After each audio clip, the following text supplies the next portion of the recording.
on dirait l'aile sur un pied, ce qui s'est dit pendant 1 heure et demie la semaine dernière afin de recadrer les questions que vous allez poser dans un contexte. Je dirais que nous avons examiné, peut-être pas une après une, mais les principales étapes des tentatives qui ont été faites à la fois par Israël et aussi par la communauté internationale, bien que ce soit une notion je dirais, à étudier en tant que telle, en tout cas par différents pays et différents organismes, pour essayer de résoudre ce conflit, dans la mesure où à une époque, même jusqu'à encore assez récemment, on considérait que ce conflit était seulement territorial. Et donc il y a eu des tentatives, j'en ai compté pour ma part entre 16 et 18, selon qu'on inclut telle ou telle conférence importante. En tout cas, il y a eu plus d'une quinzaine de tentatives depuis le fameux plan de partage voté par l'ONU le 29 novembre 1947, partage entre un État juif et un État arabe dans cette partie du monde, en Eretz Israël, qu'on a appelé la Palestine parce que, en fait, c'était les Romains, comme vous savez, qui avaient donné ce nom après la très longue lutte qui les a surprises. D'ailleurs, la résistance des Hébreux face à l'envahisseur romain, et pour non pas seulement désacraliser, mais pour effacer jusqu'au nom d'Israël et de la Judée, puisque ça se passait en Judée, eh bien, ils ont donné ce nom Palestina, qui est resté pendant l'histoire, et qui d'ailleurs, jusqu'à l'avènement de la cause palestinienne, entre guillemets, comme on l'a dit la semaine dernière, qui a été inventée et montée toute pièce au départ par les communistes et l'URSS, ce qu'on appelait Palestine, en fait, dans le mouvement, dans le milieu juif, jusqu'aux années 60, les Palestiniens, c'était les Juifs qui allaient vivre en Israël, en Eretz Israël. Ce mot n'était pas connoté, disons, de tout ce qu'il porte actuellement. Et donc, on a examiné la semaine dernière les principales étapes de ces 14 quinzaines de tentatives qui ont toutes échoué. Et comme je le dis dans une formule à la fois orale et écrite qui est assez parlante, les Palestiniens, quel que soit leur leader, quel que soit le contexte géopolitique dans lequel on se trouvait à chaque époque, depuis 1947, n'ont pas raté une seule occasion de ne pas saisir l'occasion de la paix. Et donc, en fait, à partir de là, on comprend que finalement, s'il s'agissait simplement d'un partage de terre, d'une dispute territoriale, on aurait forcément pu se mettre d'accord depuis longtemps. Si on ne l'a pas fait, c'est qu'il s'agit d'un conflit d'une autre nature, bien plus sophistiqué. Et donc, en fait, aujourd'hui, on va donc aborder vos questions. Ce que j'annonce tout de suite, c'est que, si vous voulez, le parachèvement de cette étude se fera la semaine prochaine, et non pas en deuxième partie, parce qu'on n'aura pas assez de temps, je crois. On fera la semaine prochaine une espèce de conclusion, ouverture sur ce que j'ai appelé le Sod à Palestine, le secret des Palestiniens, qui est un livre écrit par un contemporain, qui nous explique pourquoi ce problème n'est pas solvable. On ne peut pas le résoudre dans les conditions, j'allais dire, sociétaires et géopolitiques d'aujourd'hui, et qu'il va falloir, si vous voulez, qu'on passe à une autre époque de l'histoire et de la région, et j'allais dire d'humanité plus généralement, avec l'avènement de la délivrance, pour voir ce problème non pas être traité, mais disparaître de lui-même. Et donc, j'aborderai ce sujet la semaine prochaine. Maintenant, je suis ouvert aux questions que Johan va résumer. Alors, tout d'abord... Quoi? Oui, j'allais aller une question, mais bon, j'ai vu que peut-être vous coupez la parole, je ne sais pas. Allez-y, si vous. Je vais quand même poser la première question parce qu'elle est vraiment dans le sujet que Richard a traité. Et c'est la question que m'a posée Marco Gozal. D'ailleurs, merci Marco d'être là, d'avoir mis sa caméra. Et il nous pose la question, justement, comme tu viens d'expliquer, Richard, qu'à chaque occasion qui se présente, finalement, les Palestiniens n'auront pas une occasion de ne pas faire la paix. Et à chaque fois, pas à chaque fois, mais dans beaucoup de cas, ça nous a été favorable. Comme en 1948, lorsqu'ils n'ont pas accepté l'accord de partage, et finalement, on a pu gagner du territoire, et ainsi de suite. N'est-il pas dangereux de miser toujours sur la non-acceptation du traité de paix avec les Arabes pour le maintien du statu quo? Et si un jour, les Arabes décidaient de changer leur façon de faire, et seraient oui d'accord et accepteraient un accord de paix comme Olmert avait proposé, où on donnerait Jérusalem comme capitale palestinienne? Je crois que c'est une bonne question. Il ne s'agit pas, parce que le déroulement de l'histoire a montré que, effectivement, les Palestiniens n'ont pas raté une occasion de ne pas saisir l'occasion de la paix. c'est pas pour autant qu'il faut s'endormir effectivement sur ses lauriers et croire que tout va fonctionner de la même manière. Et donc c'est une bonne question. Je crois que ce qui est à l'ordre du jour pour le leadership israélien, quelle que soit son orientation, je crois qu'une partie de ce leadership, enfin malheureusement pas tout le monde, a pris conscience du fait que on n'a pas affaire à, si vous voulez, à une espèce de partage des tâches dans le monde arabe entre d'une part les Palestiniens qui seraient irrédentistes, d'autre part des pays arabes qui s'achemineraient peut-être vers un compromis. C'est qu'il y a dans la civilisation arabo-musulmane, pas seulement au plan religieux, mais si vous voulez dans les mœurs et dans les habitudes politiques de la région, il y a encore, malgré le traité de paix passé avec l'Égypte, qui est un compromis, celui passé avec la Jordanie qui ressemble à cela, il y a encore, j'allais dire, encore de manière très forte, le refus arabe d'Israël. Alors, la question est plus subtile. Si tout d'un coup, ils faisaient mine de ne plus refuser, y compris si les pays arabes dits modérés, forcer d'une certaine manière les Palestiniens à faire un compromis, est-ce qu'on ne serait pas coincé? Alors, justement, je pense que oui, il y a là matière à réflexion, mais si vous voulez, ce qui se passe, c'est que les Palestiniens ont toujours, si vous voulez, ont toujours été encouragés. C'est pour ça que le problème n'est pas seulement un face-à-face de nous, Israël, les peuples juifs, avec les Arabes de la région, dont les Palestiniens. Le problème, c'est que il y a un troisième acteur qui ajoute sans cesse de l'huile sur le feu et qui en tout cas encourage les Palestiniens à l'irrédentisme. Là, c'est le facteur occidental, parce que justement les Palestiniens, la raison, outre toutes les raisons religieuses, historiques on va pouvoir rappeler peut-être tout à l'heure, qu'on a évoqué la semaine dernière, pour lesquelles ils ont refusé toutes ces occasions, ils ont repoussé. Si vous voulez, il y a aussi le fait qu'ils étaient encouragés dans leur irrédentisme par la compassion de la communauté internationale, de l'Europe et de la France en particulier, de l'Angleterre et des grands pays occidentaux, et maintenant des États-Unis d'Obama. Ils ont été sans cesse encouragés dans leur irrédentisme par, si vous voulez, l'absence de pénalité qui était toujours consécutive à leur refus de saisir telle ou telle occasion. Et donc, si vous voulez, il y a là, comment dirais-je, une constante qui est extrêmement négative, alors que le mouvement sioniste, le mouvement national israélien, comme je l'ai dit, était toujours prêt à avancer centimètre par centimètre, à faire des compromis parce qu'il était un mouvement isolé. Eh bien, le mouvement palestinien, il est tout sauf isolé, il est soutenu par tout le monde, en tout cas par la majeure partie des pays occidentaux qui pleurent sur les malheurs du peuple palestinien. Et ce pleurnichage compassionnel de type chrétien, d'ailleurs, même quand il s'agit de dirigeants laïcs, encourage les Palestiniens à faire ce qu'ils veulent, à refuser, à accepter, etc. Donc, c'est aussi une donnée, ça ne va pas changer du jour au lendemain.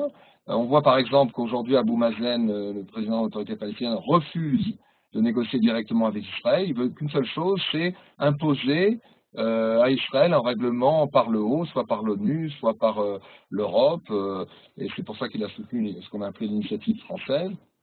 Et donc on a affaire, si vous voulez, à un problème inextricable. Maintenant, je ne crois pas que dans le contexte de division qui existe dans le monde arabe entre sunnites et chiites, et aussi du fait qu'à cause des leaders islamiques, la cause palestinienne est quand même perdue de son importance, en tout cas dans le monde arabe, sunnite, je ne crois pas qu'on va assister à une grande ruse arabo-palestinienne qui tout d'un coup fera mine d'accepter plein de choses et qui piégera Israël. Vous savez, en fait, c'est l'inverse qui s'est produit. J'avais expliqué la semaine dernière qu'au sommet Camp David, c'était Israël, en la personne de son premier ministre, Ehud Barak, qui était arrivé avec un plateau d'argent pour proposer à Arafat la fin du conflit, et que Arafat avait refusé, non pas parce qu'il était pris par surprise, mais parce que pour lui, ce conflit ne se résout pas par la négociation. Et on voit bien que les Palestiniens, la manière dont ils se positionnent, c'est pas de nous préparer un coup fourré diplomatique, c'est qu'ils n'accepteraient de rentrer dans une négociation que si tout est décidé d'avance et que si Israël accepte, j'allais dire, toutes leurs conditions par avance. C'est-à-dire un marchandage, comme j'ai expliqué la semaine dernière, Proche-Oriental, qui n'a rien à voir avec toutes les autres négociations qu'on a pu connaître au niveau international, et qui en fait, ils veulent, avant d'engager la négociation, ils veulent avoir les résultats des négociations. C'est absolument impossible. Bon, ça c'est un aspect, peut-être que vous affinerez la question, je pourrais répondre autrement. Marco, Marco? Oui, attendez une seconde, voilà, vous m'écoutez? Ouais. Non, ça va, Richard, je vous suis très reconnaissant de m'avoir voulu répondre à ma question. Mais voilà, on a toujours un peu peur, non, d'être là et de dépendre de l'ennemi pour poursuivre notre stratégie, hein, c'est ça ce qui est terrible, non? C'est-à-dire, déjà, Arafat a fait un peu ça lorsqu'il a accepté les accords d'Oslo, il a fait un peu la ruse, c'est-à-dire il a accepté de signer un compromis de paix, un soi-disant compromis de paix, et on savait, bon, maintenant je crois que c'est Vox Populi, il n'avait jamais eu l'intention d'appliquer ce qu'il signait, ce n'était qu'une stratégie, en espagnol on dit du saucisson, c'est-à-dire couper petit à petit, hein, et de continuer. Salami, voilà, bon ici on dit du saucisson, voilà, c'est la même chose. Et alors, il a fait déjà une fois et malheureusement nous sommes tombés dans le piège, et bien tombés. Et il y en a encore qui pensent que ça n'a pas été tellement mauvais, qu'il faudrait poursuivre dans cette démarche. Je vois surtout le problème de la part de chez nous, c'est-à-dire c'est l'opposition de gauche qui est toujours disposée à écouter, voilà, et ne rêve que de ça, hein, de que les Arabes enfin rentrent dans cette voilà. Je suis d'accord avec vous. Je viens d'écrire pour Israël Magazine, l'un des journaux dans lesquels j'écris. Je viens de finir un article qui va être publié dans quelques jours, qui fait le point sur justement, en mettant les pieds dans le plat, en fait, sur l'impasse dans laquelle se trouve la gauche israélienne. Bon, c'est un article de politique intérieure, mais qui repose justement sur le fait, et l'essentiel de cet article se construit autour de ce que vous venez d'affirmer, c'est que malgré l'échec patent d'Oslo, qui a été un véritable pacte avec la mort signé par le gouvernement d'Israël, pas seulement en la personne d'Arafat, mais parce que c'était un véritable cheval de Troie.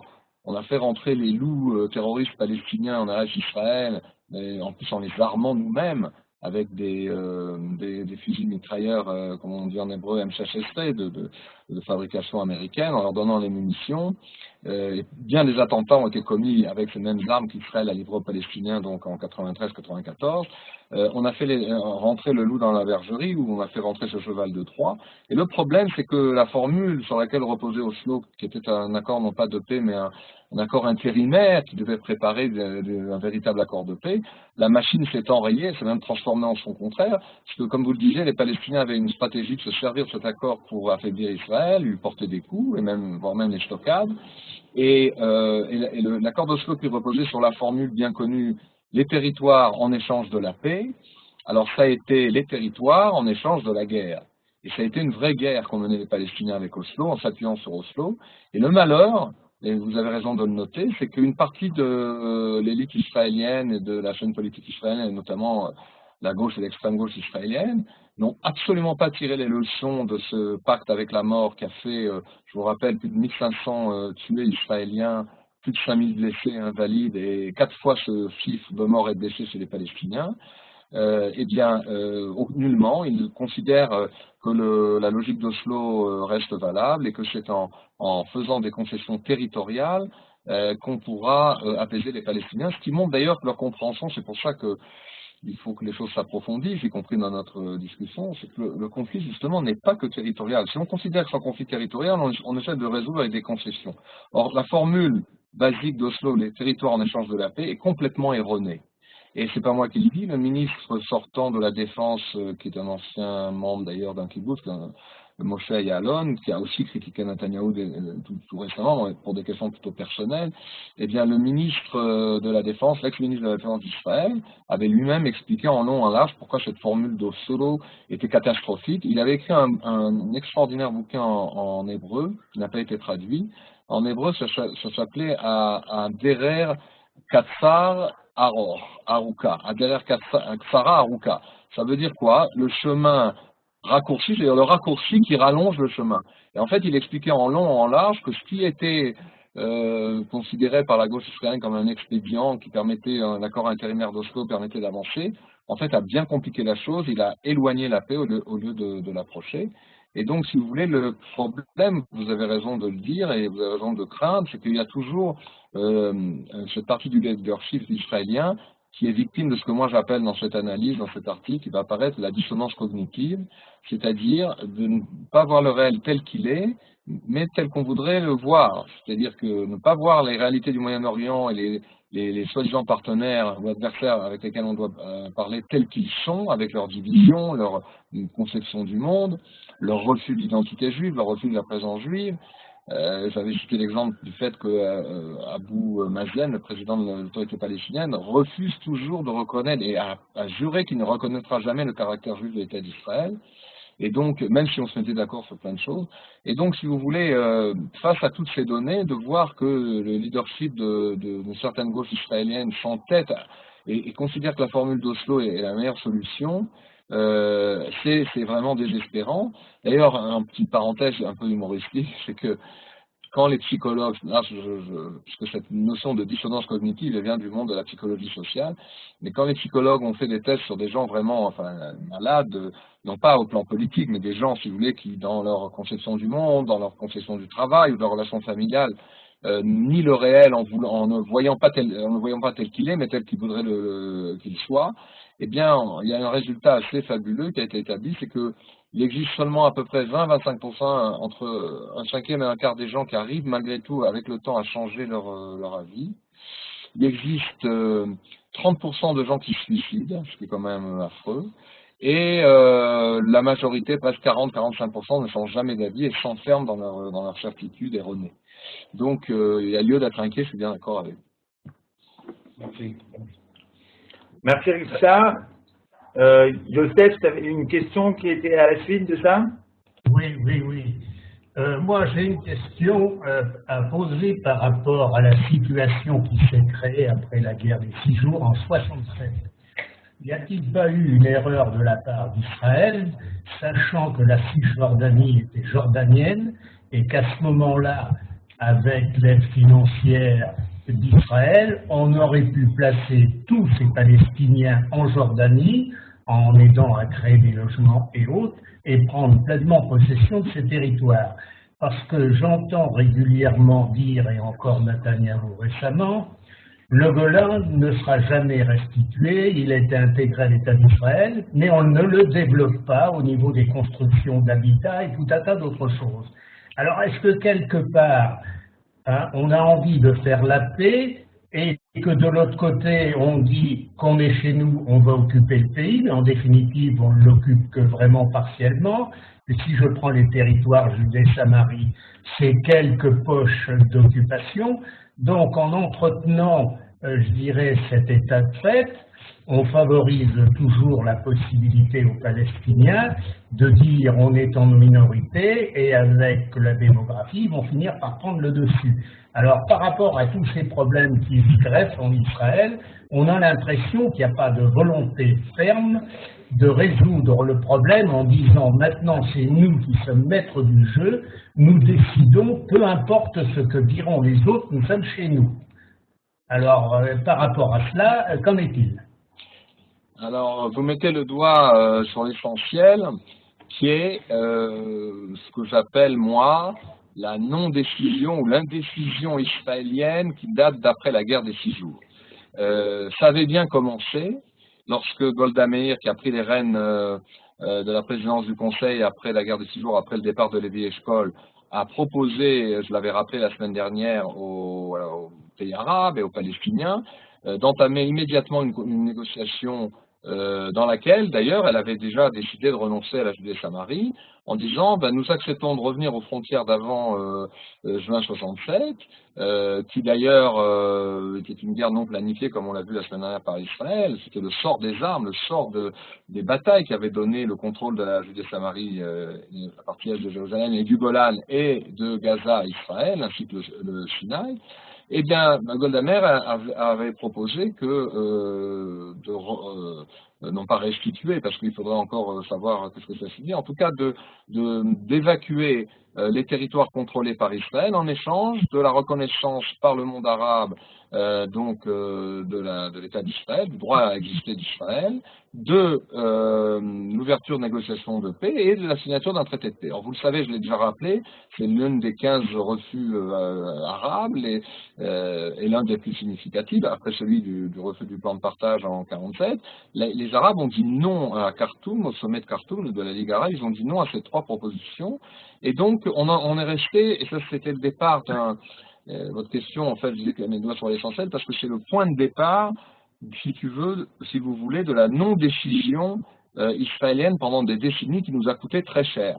À partir du moment où les Arabes ont dit non à Khartoum, et où les services de renseignement israéliens, le Mossad en particulier, 1 an ou 2 ans après, c'est-à-dire entre 68 et 70, 2-3 ans après, s'est bien rendu compte qu'avec l'aide des Russes, le non diplomatique de Khartoum allait se transformer en une nouvelle épreuve de force, c'est-à-dire la guerre de 73, mais si on n'avait pas prévu dans les détails, on savait que la situation se tendait. À partir de ce moment-là, il y avait la base, sur le fondement du droit international, qui était vainqueur d'une guerre d'agression déclenchée finalement par Nasser et avec sa fermeture du détroit de Tiran, il y avait matière au niveau international et au niveau diplomatique à ce que Israël prenne les choses en main et annexe purement et simplement l'ensemble des territoires qui étaient tombés sous son contrôle par le sort des armes, ce qu'ont fait de nombreux pays dans des zones controversées.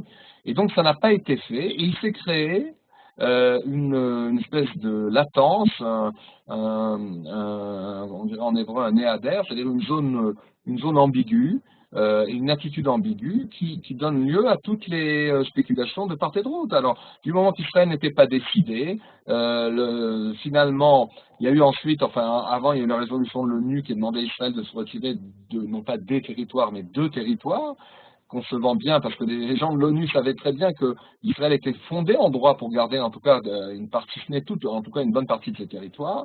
Cette résolution, elle a été ensuite tirée par les Français du côté de l'évacuation de tous les territoires, et elle a été prise en charge par les Américains, qui ont considéré au bout d'un certain nombre d'années qu'Israël ne décidait rien, que ces territoires étaient entre guillemets occupés et qu'il fallait donc les évacuer, et que la présence israélienne et juive dans ce territoire était un obstacle à la paix, puisque c'est la position officielle de toutes les administrations américaines maintenant depuis les années 70. Et donc on est rentré dans un piège, si vous voulez, notre indécision, notre empirisme, ce qui était une qualité, comme je disais tout à l'heure, peut-être que jusque à la création de l'État d'Israël, le mouvement sioniste a été empirique et qu'il a avancé pas à pas, mais là il fallait faire un grand pas, et c'est toujours facile à dire, mais même des dirigeants aussi décidés que Menachem Begin, lorsqu'il a négocié le traité de Camp David signé en 79 avec l'Égypte, Égyptiens et Israéliens se sont jetés à la figure le contrôle de la bande de Gaza. Vous savez, vous vous souvenez que Sadat avait menacé d'interrompre l'ensemble des négociations de Camp David si Israël ne continuait pas à garder le contrôle sur Gaza. L'Égypte ne voulait surtout pas du contrôle de Gaza. Et alors, par ailleurs, les Égyptiens ont évoqué la question palestinienne dans les accords de Camp David en parlant d'autonomie, etc., etc. Mais nous, on a toujours, que ce soit des mouvements de droite ou de gauche, on a toujours tergiversé parce qu'on avait en quelque sorte non pas une honte, mais une difficulté à assumer, j'allais dire, l'ampleur et le sens profond de la victoire de 67, où finalement les terres les plus chargées de passé juif, qui étaient celles de la Judée, de la Samarie, des villes de Jérusalem, et même du Golan, puisque le Golan a un passé juif très profond, un passé biblique très profond, avec la révolte de Gamla, etc. Eh bien, toute cette prise de conscience n'a pas eu lieu, et maintenant on se retrouve finalement avec un problème qui n'a fait que s'envenimer à cause de cette indécision israélienne. Vous savez, je dis souvent, et c'est pas moi qui le dis, même les sages dans différentes approches qu'ils ont de toutes sortes de problèmes, c'est que bien des problèmes que nous avons avec nos voisins ou à l'extérieur, et même certains problèmes d'antisionisme, d'antisémitisme, en fait viennent de chez nous et j'allais dire, germent chez nous avant d'affleurer à l'extérieur. Et ça, c'est typiquement le problème que nous nous sommes causés. Et donc, alors, maintenant la question qui se pose, est-ce qu'il est jamais trop tard pour bien faire? Est-ce que on a moyen, par rapport, si vous voulez, à la situation à la fois démographique et topographique, de décider autrement? Je fais un simple rappel. d'une chose que j'ai évoquée aussi la semaine dernière, c'est qu'aujourd'hui, consécutivement aux différents retraits d'Oslo, et puis il y a eu plusieurs accords d'Oslo, et Israël s'est retiré, et on a divisé la carte en zone A, B, C. En fait, Israël aujourd'hui, en termes de territoire, en Judée-Samarie, contrôle un peu entre un tiers et la moitié de territoire, mais ne contrôle que 10 à 12% de la population palestinienne parce qu'Israël s'est retiré de toutes les grandes villes et les grands villages, si bien qu'en fait, il est faux de parler d'occupation, comme le fait la gauche et la communauté internationale, d'occupation de la Judée-Samarie, parce qu'Israël ne contrôle, je répète, que maximum 15% des habitants de Judée-Samarie, 85% d'entre eux sont régis par l'autorité palestinienne. Alors on garde au niveau du territoire des zones vides pour assurer la sécurité, en attendant je ne sais quel accord qui ne vient pas, mais on s'est déjà désinvesti de Judée-Samarie au niveau des populations. Et donc tout cela est assez complexe, et voilà pourquoi d'ailleurs peut-être que, Johan, tu vas nous passer le film de la campagne électorale menée par Bennett, qui a proposé déjà et qui répète que son parti, Baït Yehudi, est favorable au retrait, enfin l'annexion d'Israël, pas le retrait justement, l'annexion par Israël de tout ou partie de la zone C, qui est donc contrôlée sécuritairement par Israël. Est-ce que tu veux qu'on passe le film maintenant? Super, ouais. Très bien, on va passer le film maintenant, et après tu donneras ton analyse sur le point de vue. C'est, comment dire, c'est une expérience. J'ai jamais fait ça de faire passer un film, donc je vais demander à tout le monde de fermer les micros. Tout le monde ferme son micro, y compris toi, Richard. Richard, je vais t'appeler pour voir qu'est-ce qui se passe. Je t'appelle sur toi à la maison. Et je vais essayer le partage. Est-ce que tout le monde a fermé son micro? Ah non, une seconde. Ok. Vous m'entendez là? Ouais, ok, super Richard, je t'appelle Richard pour voir si tu vas me dire ce que tu entends.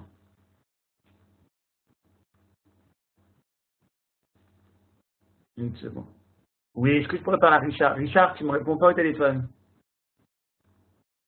Oui. Non, c'est justement pour le film. Je rappelle, laissez-le répondre dans le bureau.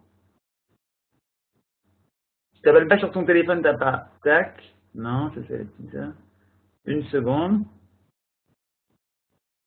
Voilà.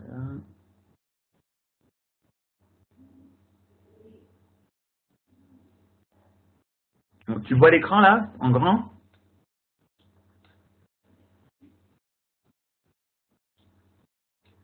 Ok, non, c'est pour voir si... Et tu vas me dire si elles sont.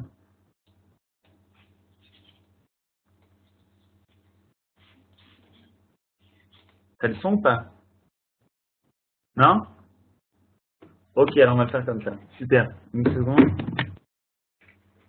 Donc voilà, c'est un film de Naftali Bennett, il a fait ça juste avant la campagne, et qui parle justement de cette possibilité. Il dit qu'il n'y a pas de possibilité de paix, et il propose quand même quelque chose. Vous allez maintenant pouvoir l'entendre grâce à mon micro. Je ne sais pas quelle qualité ce sera. On y va. זה פשוט לא ריאלי. למה? הסיפור הוא די פשוט. הקמת מדינה פלסטינית על בסיס קווי 67 היא בלתי אפשרית, משום שהיא תסכן את מדינת ישראל. מבחינה ביטחונית זה ישכפל את עזה לתוך יהודה ושומרון, מה שיגביר את ייצוא המתכת לתוך שטח ישראל. דבר שני, מאגרי המים שהמקור שלהם ביהודה ושומרון מספקים 50% ממי השתייה בישראל. גם מבחינה דמוגרפית, מדינה פלסטינית תהיה מגנט להגירה של מיליוני פליטים לתוך שטחי יהודה ושומרון. הלחץ הדמוגרפי על הקו הירוק ייצור כמות אדירה של מסתננים, שתגמד את ההסתננויות מאפריקה כיום. וישראל תאבד את הרוב שיש לה בין הירדן והים. בנוסף, בואו נזכור שמסביבנו יש עדיין כמה מדינות שלא ממש מתות עליהן. במקרה של מתקפה ממזרח, בקעת הירדן היא מחסום גיאוגרפי טבעי בגלל הפרשי הגובה. מנגד, סיפוח של כל יהודה ושומרון והקמת מדינה דו-לאומית תבטל את האופי של ישראל כמדינה יהודית. אז מה עושים? אפשר לא לעשות כלום ולקוות שהכל יסתדר מעצמו. הבעיה היא שבזה אנחנו מפקירים את הזירה ליוזמות פלסטיניות.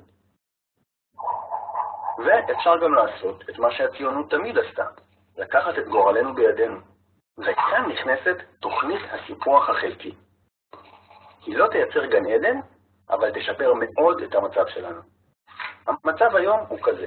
יהודה ושומרון מחולקים לשטחי A, B ו-C. שטחי A ו-B נמצאים בשליטה פלסטינית. כאן גרים 97% מהפלסטינים. ושטחי C נמצאים בשליטה ישראלית. בשטח הזה גרים כל 350,000 המתיישבים היהודים ורק 48,000 פלסטינים. שטח C כולל גם את הנקודות החיוניות לביטחון ישראל. התוכנית היא לספח את שטח C לשטח מדינת ישראל. לפלסטינים יתאפשר שלטון עצמי בשטחים A ו-B. ורציפות תחבורתית תבטיח שכל תושב יוכל להגיע מכל מקום ביהודה ושומרון וכל מקום אחר בלי לראות מחסום צה"לי אחד. ל-48,000 הפלסטינים שחיים בשטח C תוצא אזרחות ישראלית, או אם יעדיפו תושבות, כמו תושבי מזרח ירושלים. זה בקושי ידגדג את המאזן הדמוגרפי של מדינת ישראל, אבל יוציא את האוויר מהמפרשים של מי שמאשים אותנו באפרטהייד. הגבולות הנוכחיים מירדן ועזה יישארו, והשמירה אף תהודק כדי למנוע חדירה של צאצאי פליטים פלסטינים וטרור. ישראל תזכה ליציבות מבחינה ביטחונית ודמוגרפית, ואף אחד לא יגורש מביתו. ומה יגיד העולם? העולם לא מכיר בריבונות הישראלית בירושלים, או ברמת הגולן. אז אפשר להוסיף לרשימה גם את שטחי C.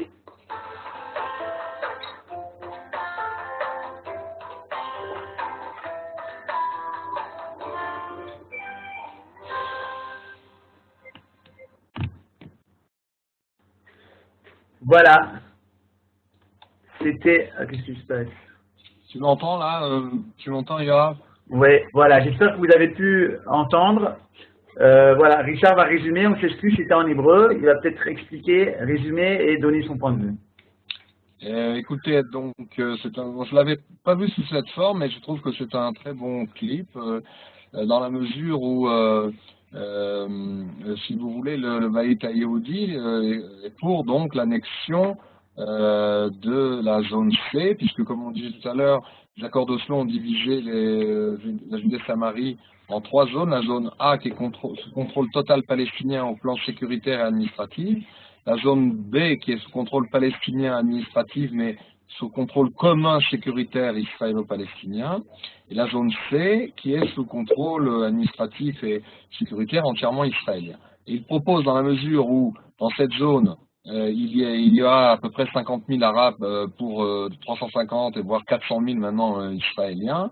Il propose, donc la Bayit Yehoudi propose d'annexer la zone C à Israël pour résoudre à la fois le problème du maintien de la frontière de sécurité défendable d'Israël qui doit rester sur le Jourdain pour empêcher tous les réfugiés de passer par la Jordanie et de un jour faire pression sur la frontière d'Israël, surtout si elle se trouvait à 15 km de Netanya, si on donnait une indépendance entre guillemets à toute cette Judée-Samarie. Et puis aussi parce que topographiquement, cette région, par la dépression du Jourdain qui descend 400 mètres en dessous du niveau de la mer, et les monts de Judée qui sont en moyenne à 800, ça veut dire qu'il y a un dénivelé topographique de défense d'Israël de 1200 mètres, qui est beaucoup pour la région.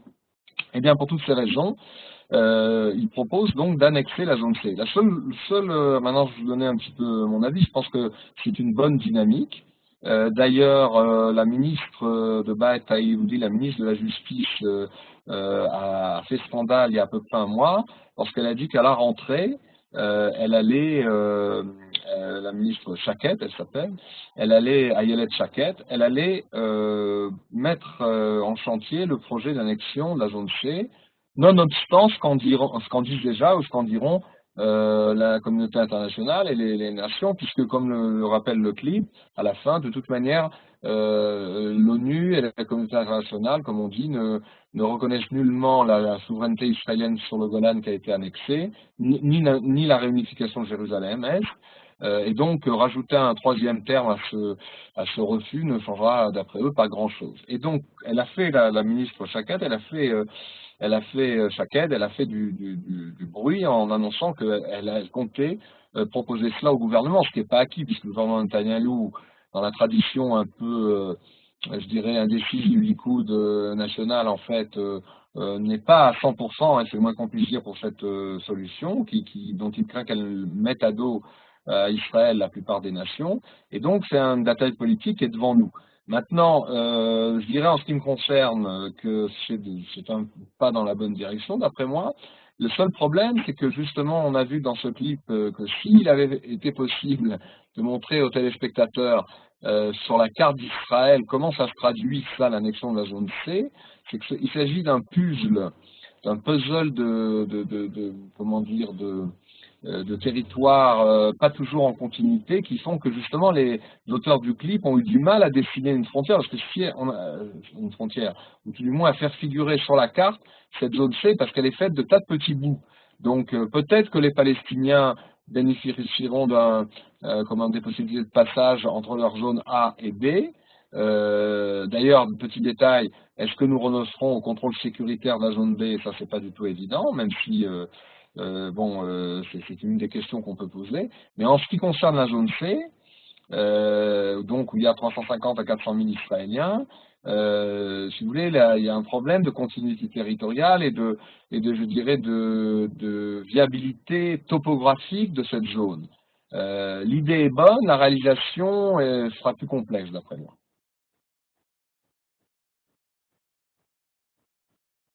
Ok, merci Richard, c'était une question de ma part. Voilà, je ne sais plus qui nous avait posé comme question.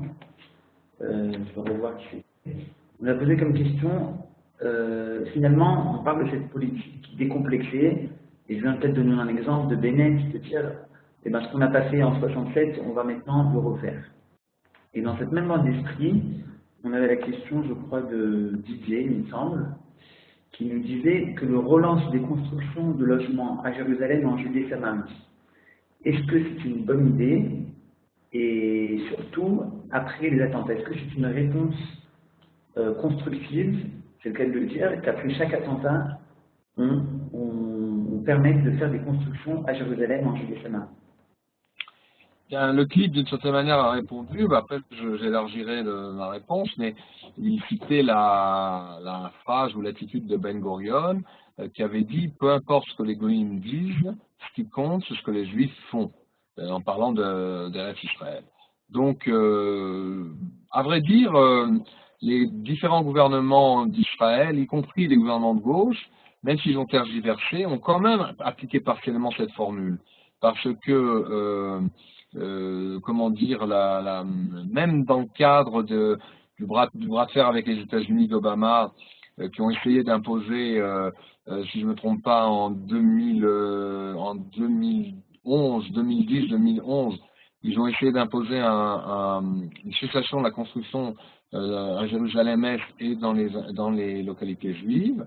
Ce qu'ils ont réussi à faire, Netanyahu a accepté ça pendant 10 mois, par geste de bonne volonté, ce qui n'a d'ailleurs pas du tout empêché les Palestiniens de ne pas vouloir revenir à nouveau à la table des négociations, parce que comme on dit les éditorialistes de la presse israélienne, encouragés par Obama, ce que je vous disais tout à l'heure, sont toujours non seulement adulés, mais encouragés dans leur extrémisme. Les Palestiniens sont montés, comme on dit en hébreu, Es Gavoa, très haut sur l'arbre, et ils n'ont pas pu redescendre de cet arbre quand Netanyahou les a un peu, à sa manière, les gens un peu rusés, en disant, mais d'accord, j'accepte, peut-être pas à Jérusalem, mais j'accepte en Judée-Samarie de suspendre les constructions, ce qu'aucun gouvernement de gauche n'avait accepté, je signale. C'est quand même intéressant, c'est à la fois intéressant et inquiétant, c'est qu'aucun gouvernement de gauche depuis 67 avait accepté de suspendre la construction en Judée-Samarie, à Jérusalem, et avait toujours en tout cas toléré qu'on construise en fonction de la nécessaire réponse aux besoins de croissance même naturelle de la population. Si une population elle se reproduit, elle a besoin de plus de cliniques, plus d'hôpitaux, plus de GAN, de jardins d'enfants et de maisons. Et donc là, ça a été la première fois qu'un gouvernement israélien a accepté en 2010, encore une fois je crois, 2 ans après l'arrivée d'Obama au pouvoir, accepté donc pendant 10 mois seulement, il est vrai, de suspendre la construction. Donc enfin, premier élément de réponse, on a déjà appliqué partiellement peut-être, mais le fait qu'on continue à construire, etc. Maintenant, on a aussi fait en sorte, peut-être pas du tac au tac, mais qu'après chaque grand attentat, il y ait, oui, une réponse pas seulement militaire israélienne, mais aussi une réponse en termes de renforcement de la présence juive en Judée-Samarie. Peut-être que ce n'était pas assez systématique, peut-être que ça doit le devenir, et que ce serait, oui, une réponse, en quelque sorte sioniste et juive au terrorisme. Mais tout cela, si vous voulez, en fait, n'est pas systématisé parce que je le disais, il y a, y compris autour de Netanyahou, et quoi qu'on pense de sa politique, qui serait trop molle ou trop, pour certains au contraire, trop à droite, en fait, il y a une certaine indécision, un certain flottement. Il essaye de mener sa barque sans faire trop de vagues. Il a quand même eu comme mérite extraordinaire, et qu'on soit non d'accord avec ce qu'il représente. Mais le Premier ministre israélien a eu affaire depuis 8 ans, presque 8 ans maintenant, au pire président des États-Unis que Israël ait jamais rencontré, un homme qui était à la fois gauchiste par son passé, pacifiste par ses positions, et, j'allais dire, très hostile à Israël au niveau diplomatique, qui n'a pas arrêté de harceler Israël, de favoriser la cause palestinienne, et Netanyahou, mois après mois, semestre après semestre, navigation, je dirais, après navigation, parce que des fois c'était des couleuvres comme justement cette suspension de la construction assez difficile à avaler, eh bien, il a quand même tenu tête à Obama, et maintenant Obama va s'en aller, en ce qui concerne le problème palestinien, la queue entre les jambes, si j'ose dire. Encore que, les spécialistes disent qu'il n'a pas dit son dernier mot, et que justement la session de rentrée de l'ONU en septembre, il y aura l'Assemblée annuelle des Nations Unies, et que Obama sera encore au pouvoir pour 2 mois, certains redoutent, peut-être à bon escient, enfin juste titre plutôt, que Obama déclenche ou décoche la dernière flèche contre Israël en essayant, d'abord en ne présentant pas le veto américain aux résolutions anti-israéliennes qui proposeront la création unilatérale d'un État palestinien, et ensuite en se joignant au camp de ceux qui condamneront Israël. C'est intéressant de voir d'ailleurs si ce scénario du pire se produit, si les Russes, avec lesquels nous sommes en excellents termes, je vous rappelle que Netanyahou a rendu à 4 reprises, enfin s'est entretenu à 4 reprises en tête-à-tête avec Poutine cette année, dans les 12 derniers mois, alors qu'avec Obama, il ne l'a vu qu'une fois. C'est quand même, pour le grand ami que sont les États-Unis d'Israël, c'est quand même une différence intéressante. Il se peut qu'il y ait un renversement d'alliance, un renversement de tendance, et que le coup fourré que peut-être nous réserve Obama soit contré par les efforts diplomatiques d'Israël en Asie et auprès de la Russie. On verra bien d'ici là. Peut-être qu'Obama aussi aura d'autres chats à fouetter, mais je crois qu'il faut se méfier. On dit aussi que même s'il quittera la Maison-Blanche, il ne pourra plus se représenter un autre mandat, puisqu'un président américain se présente que 2 fois, ne peut assumer que 2 mandats successifs. Certains ont dit que on n'a pas fini à Jérusalem avec Obama, parce qu'il aurait l'intention de se présenter après le retrait de son poste de Ban Ki-moon, secrétaire général de l'ONU. Il aurait justement l'intention de se présenter peut-être comme secrétaire général de l'ONU. Alors là, ce sera encore pire pour Israël que de le voir à la Maison-Blanche. Frédéric, je te laisse la parole si vous voulez me poser une question. Frédéric. Oui, Frédéric. J'entends pas.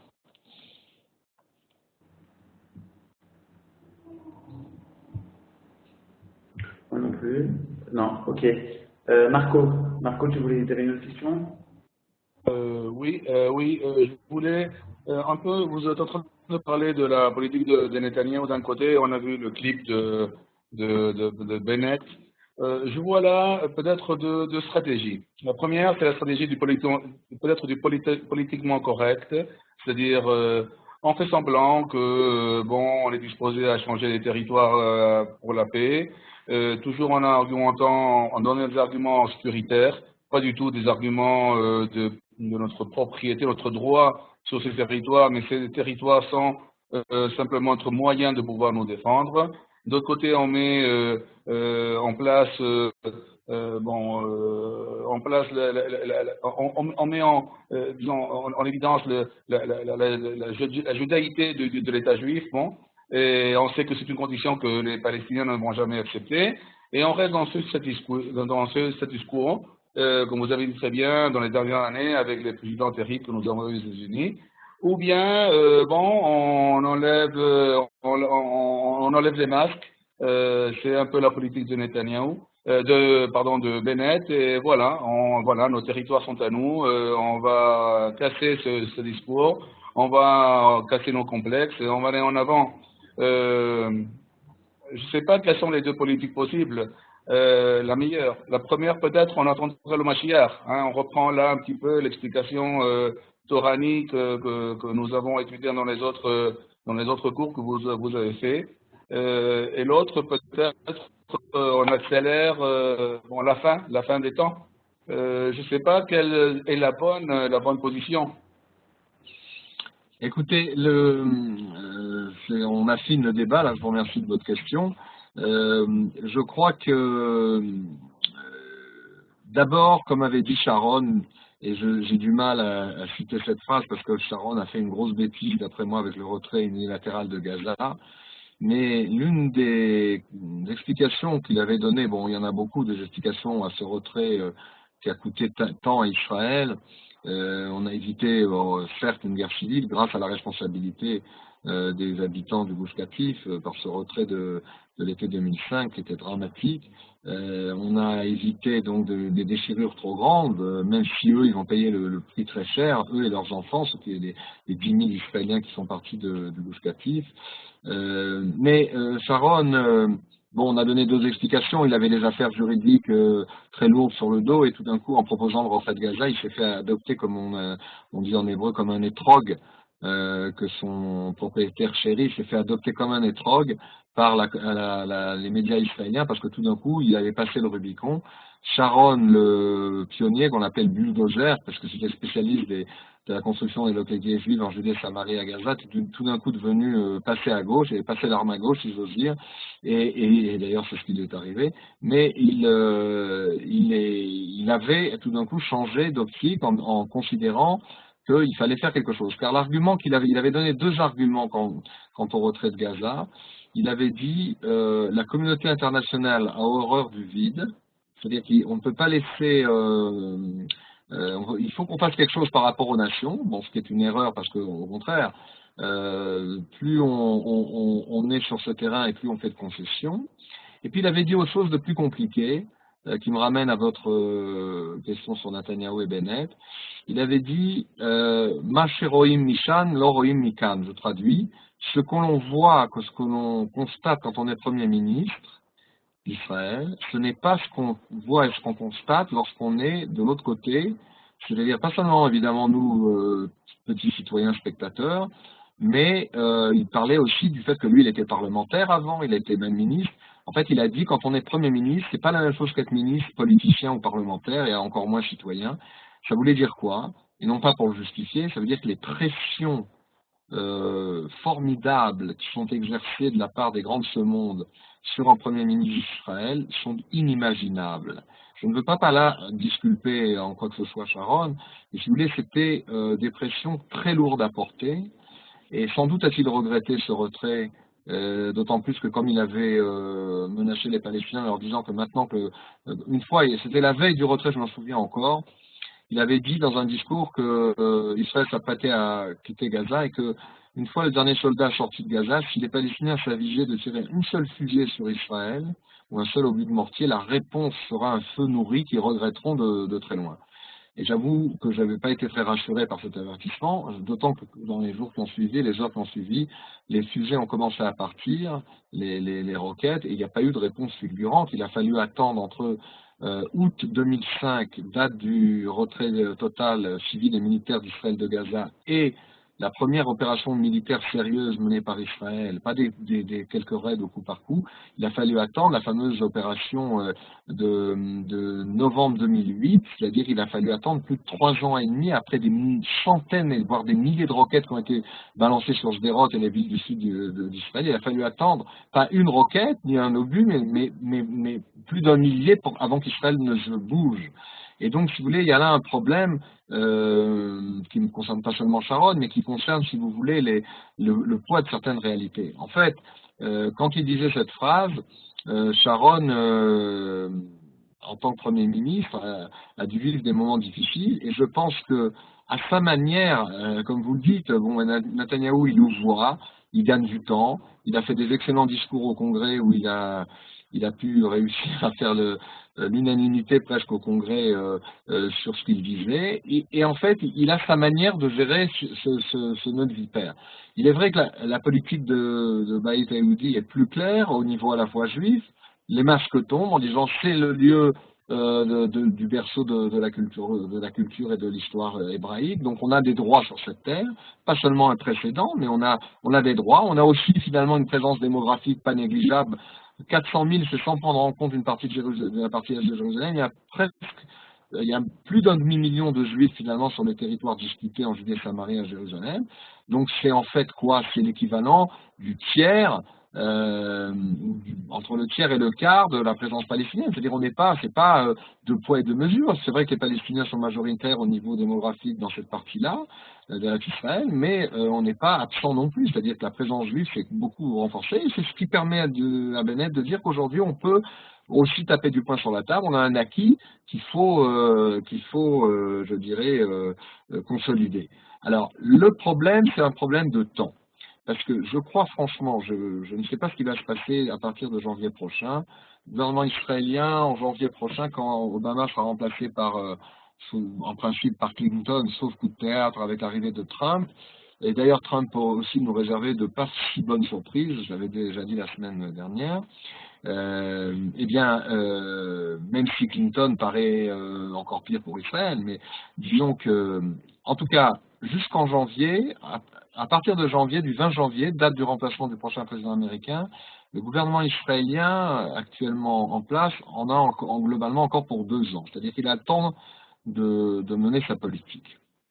Et je pense, j'espère, que d'ici là, le gouvernement israélien de Netanyahou aura préparé, disons, une offensive, non pas diplomatique comme on l'entend à Bruxelles, à Paris ou ailleurs, même à Washington, mais une offensive, je dirais, hébraïque, diplomatique, justement en mettant les choses sur la table.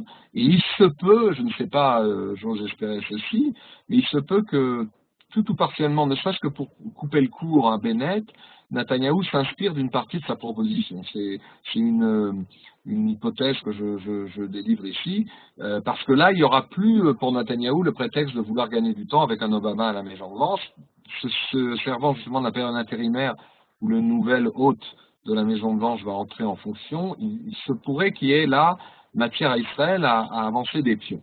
Alors, le fait est aussi, et pour vous dire vrai, c'est que Netanyahou ne va pas changer du jour au lendemain. C'est un politicien, c'est un tacticien.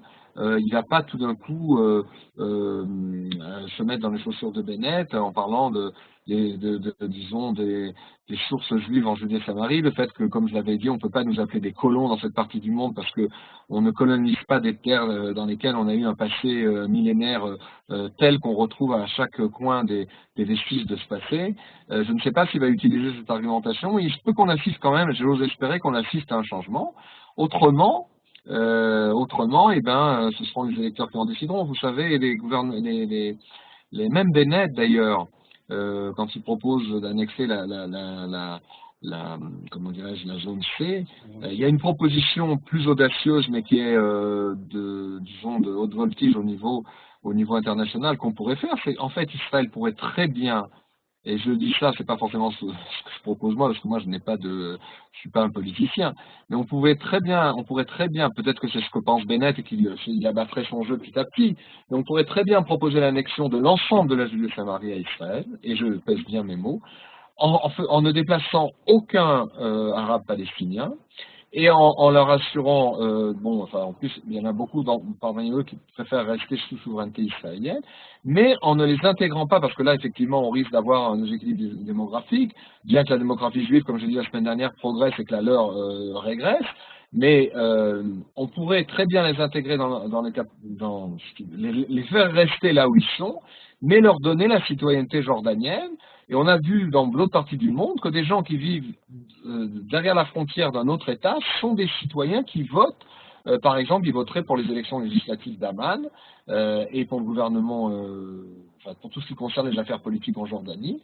Et on pourrait très bien, si justement l'intention des Palestiniens et d'une partie du monde arabe était d'aboutir à une véritable paix avec Israël, les solutions même, si vous voulez, dans l'état actuel des choses, ne supposent aucun déplacement de population. On pourrait très bien imaginer une solution d'annexion complète avec un référencement citoyen des Palestiniens de Judée, majoritaire des Palestiniens de Judée-Samarie vers la Jordanie. Alors, pour l'instant, la Jordanie n'en veut pas. Vous savez que le roi, en 87, en hiver automne 87, après 2 ans de la première intifada, il a renoncé à... Non, 89, pardon, parce que l'intifada a commencé en 87, la première intifada des pierres. En 89, 2 ans après, il a renoncé à toute souveraineté jordanienne sur la Cisjordanie au profit des Palestiniens.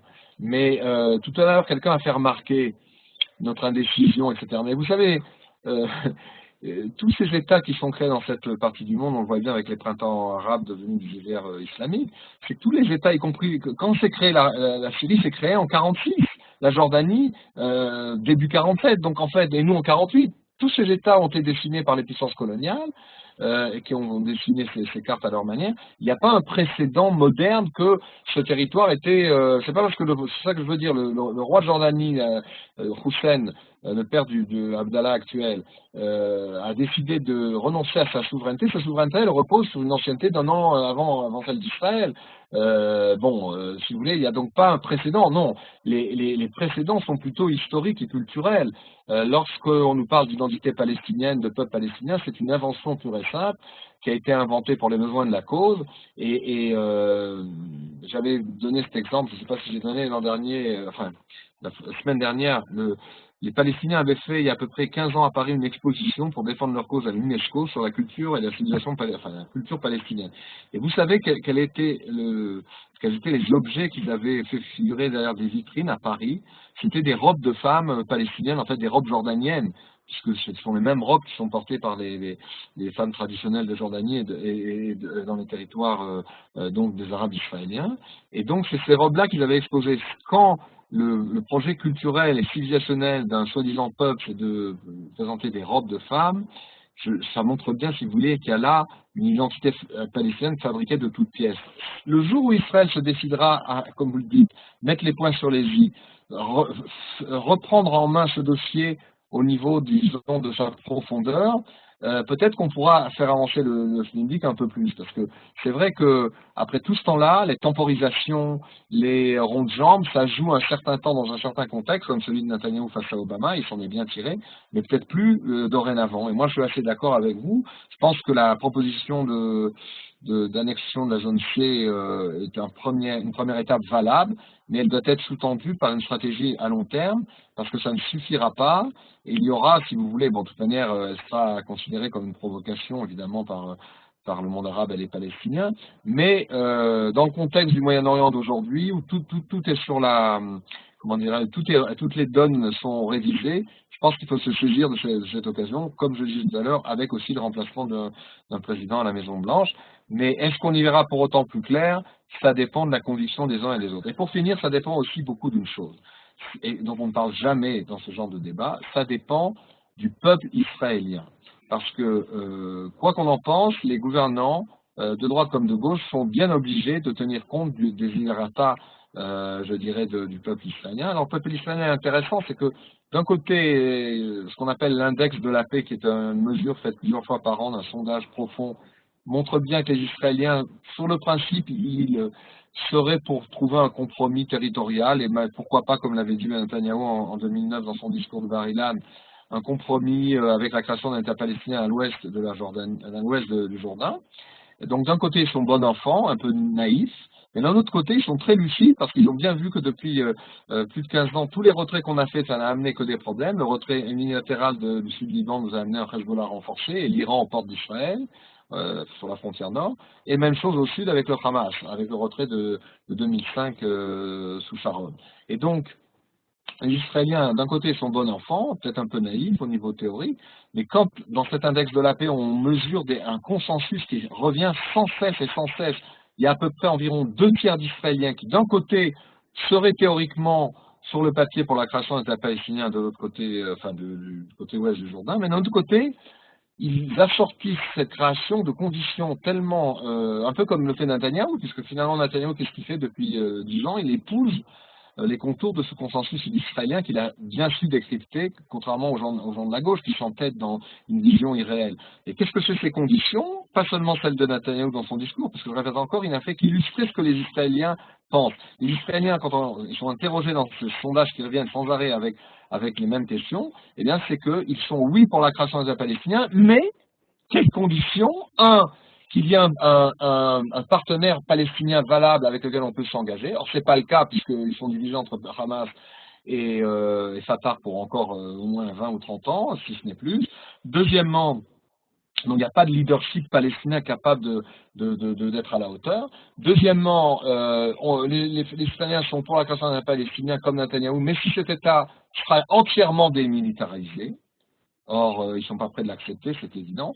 Et aussi, Israël doit contrôler la frontière du Jourdain parce qu'il faut des frontières défendables.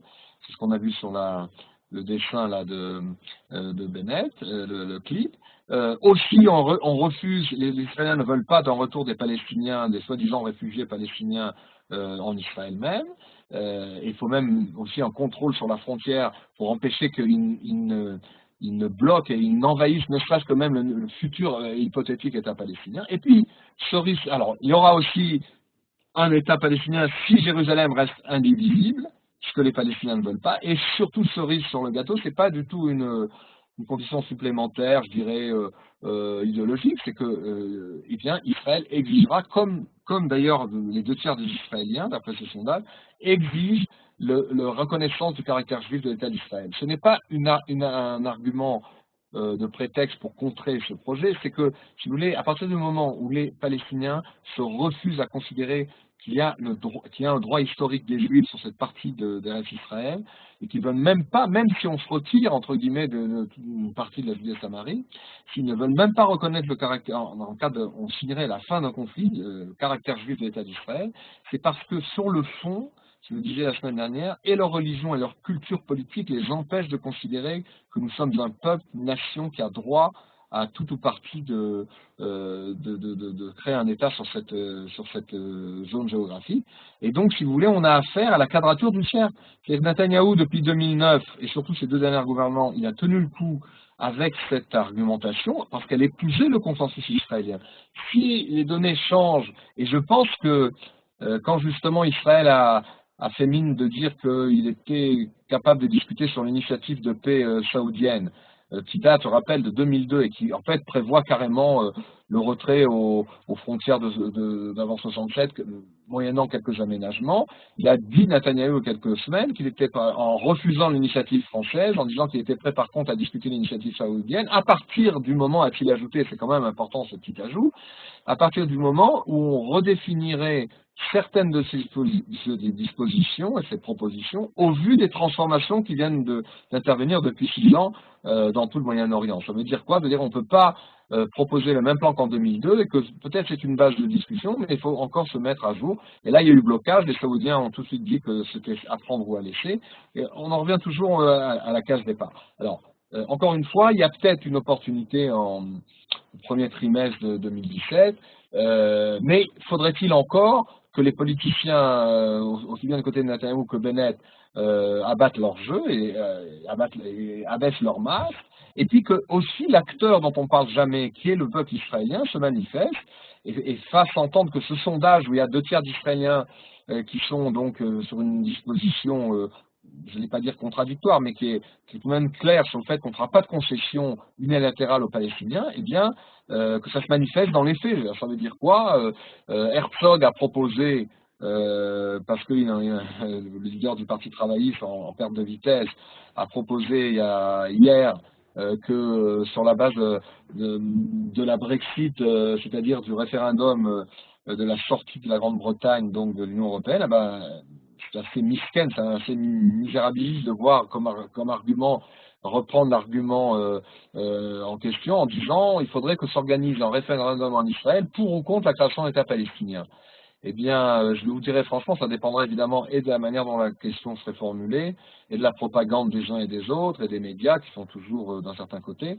Mais les grands manipulateurs de l'opinion seraient très surpris de savoir, enfin moi je veux laisser augurer de rien, qu'en cas d'organisation, on en est à des kilomètres, parce qu'aucun gouvernement de droite, je crois, ou de centre-droite n'acceptera évidemment que le sujet soit tranché de cette manière, mais quand bien même un jour on serait peut-être au bord d'une telle consolidation électorale, eh bien, moi je serais surpris de la réponse du peuple d'Israël, comme je l'avais laissé suggérer la semaine dernière en rappelant le slogan qu'avait fait Fleuron au moment d'Oslo et au moment des batailles autour d'Oslo, de ce pacte avec la mort. Il y avait eu le fameux slogan, le Golan, le Am Golan, le peuple avec le Golan, et il y avait eu un slogan moins connu, que j'ai cité la semaine dernière, que je vous répète, et qui augure de peut-être des renversements qui pourraient se passer si on consultait vraiment avec une question honnête le peuple israélien sur l'avenir de sa terre, de la terre d'Israël. Et ce slogan disait à l'époque, donc au milieu des années 95, les années 90, il disait à Manigim Khalashim, Aval Ha'am Chazak. Les dirigeants, nos dirigeants sont faibles, prêts à tous les compromis, mais le peuple est fort. Et moi, je m'appuierai sur cette conviction pour penser que si tant est qu'on organise un jour une consultation de ce type en Israël, eh bien, les résultats risqueraient de beaucoup surprendre les conditionneurs de l'opinion et pas mal d'hommes politiques. Merci, Richard. Dernière question rapidement. Voilà, tu viens de parler de Herzog. Et on l'a appris cette semaine, donc c'est pour ça que je n'ai pas fait cette question en priorité. On a appris que Yitzhak Herzog avait préparé, déjà avant d'être élu, avait préparé un protocole d'accord avec Abou Mazen, qui serait une feuille de route, qu'il avait déjà prévu, un accord de paix, avant même d'être élu par le peuple. On a découvert ce document et on a vu qu'il était pris là-bas à Jérusalem, comme capitale. On a même également vu bref, des concessions énormes. Ma question est très simple. Est-ce qu'il y a déjà eu ça dans le passé, c'est-à-dire les accords qui ont été passés avant même que la personne soit élue? Est-ce que ça a déjà eu lieu en Israël ou dans le monde, de rentrer en négociation avant même que la personne ait été élue par le peuple? Et la deuxième question, est-ce que Herzog avait un intérêt à faire ça? Est-ce que peut-être, grâce à ça, il l'a dit à ses gens proches et il a pu récolter des fonds pour sa campagne en disant qu'il avait déjà pratiquement signé un accord de paix? Il reste pas beaucoup de temps, Richard. Oui, alors je répondrai tout de suite à la deuxième question. De toute manière, les fonds, même s'il n'était pas en mesure de fournir cet accord, les fonds, il les a déjà. Alors peut-être ça les aurait augmentés, mais je ne crois pas que ce soit ça qu'il ait cherché. Encore une fois, lorsque la gauche, sous son égide ou sous celle de ce qu'on a appelé le camp sioniste, la Machane Atsioni, l'Union sioniste, c'est-à-dire l'association entre le parti travailliste en perte de vitesse et ce qui restait du mouvement fondé de Kadima, qui est devenu Tnoua, fondé à son époque par Sharon, puis repris en charge par Olmer, puis par Tzipi Livni. Cette association entre Tzipi Livni et Herzog n'a pas réussi du tout à infléchir les élections de l'an dernier. Donc, si vous voulez, ce que cherchait Herzog, c'était plutôt de se faire valoir auprès de l'opinion publique. Alors, cette révélation-là, qui date de quelques jours par la chaîne Vive de télé israélienne, qui a montré, enfin, qui a percé le scoop, le secret de ces entrevues-là, de cette entente sous secrète, j'allais dire, en fait, a eu des précédents, pour répondre à la première question, précédents qui, justement, a annoncé la période d'Oslo, c'est qu'à l'époque d'Oslo, quand, non pas Simon Peres, mais son directeur du ministère des Affaires étrangères israélien est aussi Bellin, qui allait ensuite devenir plus tard ministre de la Justice sous le gouvernement d'Ehud Barak. Et bien ce même Bellin, en fait, qui est l'instigateur véritable d'Oslo, a nommé deux universitaires israéliens d'extrême gauche pour discuter secrètement avec l'OLP, alors que la loi israélienne dans les aux accords d'Oslo, jusqu'en 93. Donc à cette époque, on était en 92.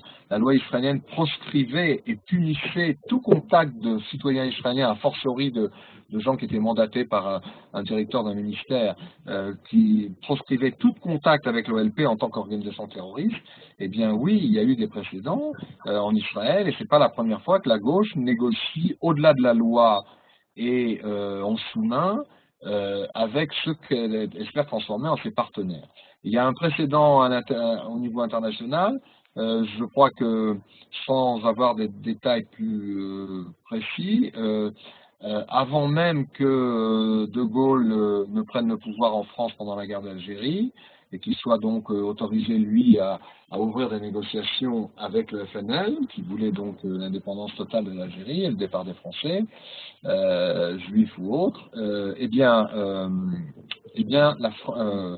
certains éléments de la gauche française, et notamment du Parti communiste, non seulement négociaient avec le FNL, mais étaient de mèche avec le FNL. Ils l'ont aidé par le transport des armes, etc. Il y a eu, si vous voulez, au-delà de la négociation, il y a eu des prises de position pendant la guerre d'Algérie qui étaient vraiment on pourrait considérer de la haute trahison. Alors, ce qu'a fait Herzog, c'est une basse manœuvre, vous l'avez dit.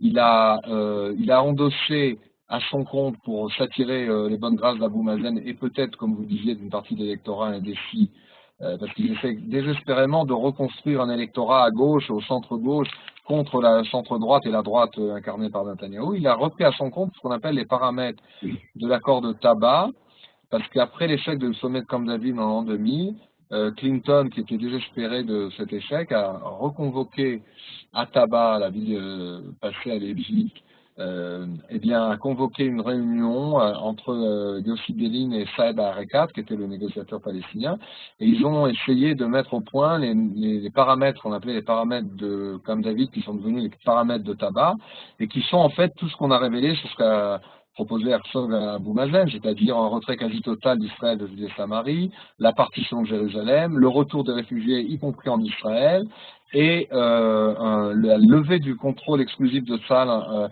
sur la vallée du Jourdain et son remplacement par une espèce de comité conjoint israélo-palestinien, israélo-jordano-palestinien qui mènerait la lutte contre le terrorisme. Vous imaginez dans ces conditions le degré de confiance que les habitants de Judée-Samarie et de Jérusalem pourraient avoir dans un tel comité pour assurer leur sécurité. Or, si vous voulez, c'est d'après moi, cette révélation, sur le plan juridique, c'est évidemment très contestable. Bon, on sait que le Premier ministre Olmert avait négocié à peu près la même chose, et lui, il était quand même, il était fondé dans sa mission parce qu'il était Premier ministre, et il négociait secrètement avec Abou Mazen ces conditions. Là, c'est quand même plus grave, mais ça n'en est que plus pathétique, c'est qu'après avoir échoué dans sa mission face à Netanyahou en 2015, après s'être fait balloter par une partie des dirigeants travaillistes eux-mêmes qui contestaient son leadership, on a appris que Herzog était prêt en 2015, parce que c'est pas quelque chose qu'il vient de faire maintenant, c'est quelque chose qu'il a fait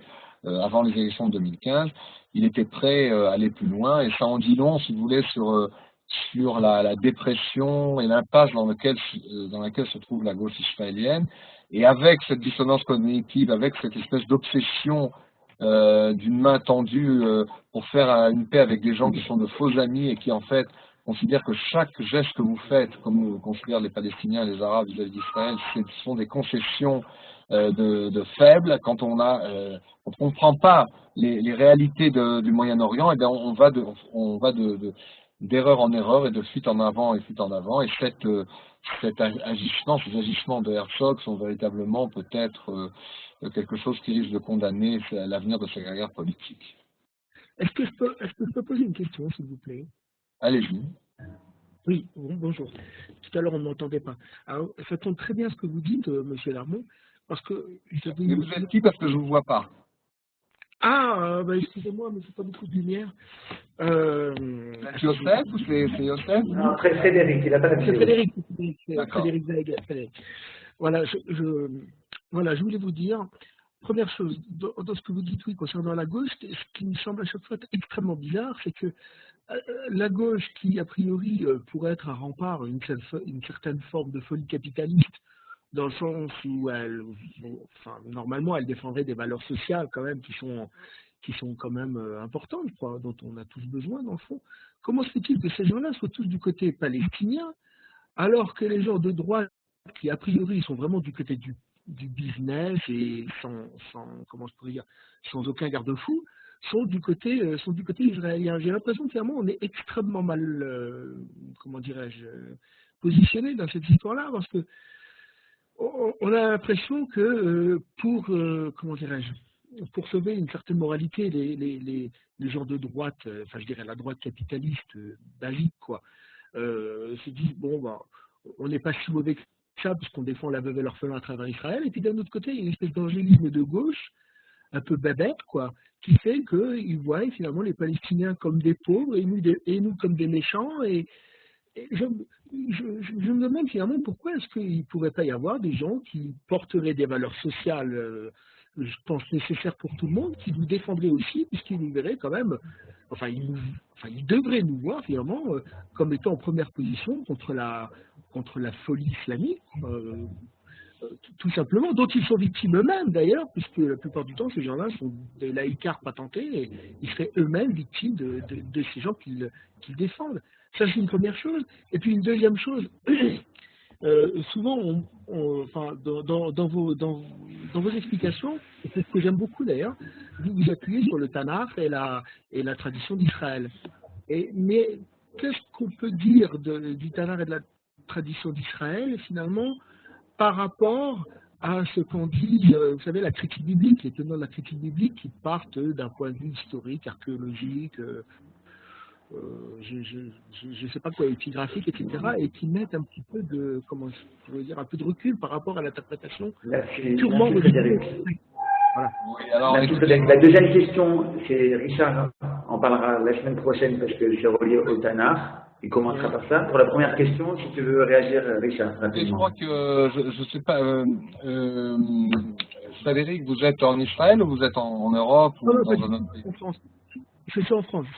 D'accord. Parce que je crois que quand on a l'expérience d'Israël sur le terrain, c'est mon cas depuis plus de 30 ans. Bon, j'étais déjà un observateur du conflit depuis la France quand j'étais journaliste entre 78 et 85, la date de mon départ en Israël. C'est a fortiori le cas depuis que j'observe la scène régionale et israélienne ici depuis presque 31 ans maintenant. J'ai bien compris ce que vous évoquez, une chose juste, c'est-à-dire qu'il y a une espèce d'inversion des valeurs entre la droite et la gauche. Maintenant, c'est a fortiori le cas quand on observe de près la scène politique israélienne, parce que c'est vrai qu'il y a une certaine droite israélienne qui est non pas forcément capitaliste, mais qui est plutôt qui prône le libéralisme quelquefois systématique, c'est vrai. Je ne crois pas que la gauche israélienne d'aujourd'hui prône quant à elle la défense des valeurs sociales. Bon, elle s'accapare un certain nombre de revendications sociales pour se donner un peu de vent dans ses voiles électorales trouées, mais c'est pas vraiment le cas, parce que regardez, si on faisait par exemple, si on devait dire, vous savez, l'économie israélienne, malgré ses prouesses, elle est dans les mains de à peu près 80 familles, de familles extrêmement puissantes. Eh bien, vous seriez étonné, on n'a jamais fait de sondage, mais je crois savoir que parmi ces 80 familles, il y en a plus des 2/3, voire les 3/4, qui sont profondément ancrés à gauche. Donc, en fait, les capitalistes en Israël, c'est souvent les grands capitalistes, les oligarques, qui mènent la barque de l'économie israélienne, sont en bonne partie, non pas des gens de droite, libéraux ou capitalistes, mais au contraire des capitalistes eux-mêmes qui sont travaillistes et qui sont plutôt à gauche. Donc, si vous voulez, il y a déjà quand on est ici, on s'aperçoit que les codes droite-gauche qui prévalent en France et en Europe, c'est pas exactement les mêmes en Israël. Il faudrait rentrer dans les nuances. Maintenant, votre remarque est intéressante. C'est vrai qu'il y a une naïveté, une aversion des valeurs. En fait, si vous voulez, le positionnement de la gauche et son aveuglement tient au fait, pas seulement de cette dissonance cognitive, ce refus du réel, mais aussi de l'héritage qui veut que ce soit en Israël d'ailleurs ou en Europe ou partout dans le monde, la cause palestinienne, entre guillemets, soit devenue la dernière cause tiers-mondiste des années 60. C'est le dernier des Mohicans, des causes idéalistes qui ont été mises en avant, des soi-disant droits des peuples à disposer d'eux-mêmes. Il n'y a pas, on verra la semaine prochaine, à proprement parler de peuple palestinien, parce qu'il n'y a pas d'identité palestinienne affirmée. Il y a eu une identité qui s'est dressée contre Israël, qui s'est forgée en fait une existence et une raison d'être dans la lutte contre Israël, mais il n'y a pas de contenu, on verra la semaine prochaine pourquoi. Maintenant justement, c'est bien pour ça que la gauche israélienne, si vous voulez, est dans une impasse. C'est pas seulement à cause du chiasme et de l'inversion dont vous parlez, mais c'est parce qu'il y a, si vous voulez, elle est en tant que gauche postmoderniste, post-sioniste, puisque c'est comme ça qu'elle se définit, elle est l'héritière de ce postmodernisme qui veut que la dernière cause, c'était un peu comme celle des bébés phoques, ou d'autres encore, ou de la pollution, l'une des dernières causes nationalistes qui est reconnue sur la scène mondiale, c'est la cause palestinienne, et la gauche israélienne est tombée dans ce piège au lieu de, si vous voulez, de rester une gauche sioniste, et je vais dire, en plus, il ne faut pas trop généraliser, parce qu'il y a quand même des gens qui sont assez lucides à gauche et qui ont justement tourné kazakh.